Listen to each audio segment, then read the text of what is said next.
In today's video, I'm going to teach you how to enter rental income in QuickBooks Online. By the end, you'll know exactly how to record rent you've received using a sales receipt so your books stay accurate and your bank reconciliations go smoothly. We'll start on the QuickBooks dashboard. At the top left, click New. From the list of transaction types, choose Sales Receipt. A sales receipt is perfect when you've already received the rent, unlike an invoice, which is used when you're billing and waiting to be paid. On the sales receipt form, fill in the essentials. In the customer field, enter your tenant's name. Set the payment date to the day you receive the rent. Choose the payment method: cash, check, bank transfer, or card. And, if you have one, add a reference number to help you track the payment later.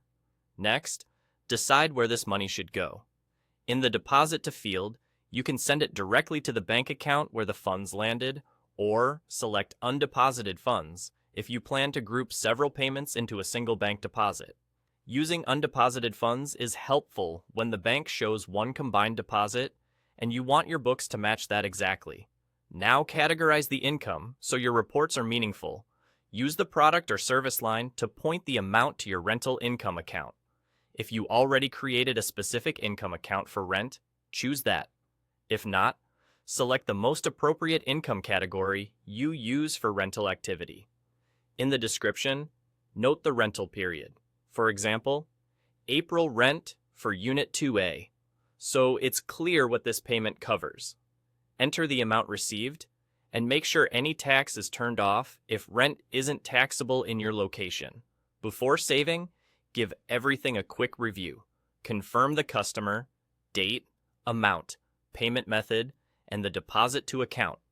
A careful check here prevents mismatches later and keeps your reporting clean. When you're happy with the details, click Save. If you have more rent to record, you can choose Save and New to keep going. Your rental income is now recorded and will appear in your income reports, and if you chose undeposited funds, it's ready to be included in a bank deposit that matches your statement. That's all there is to it.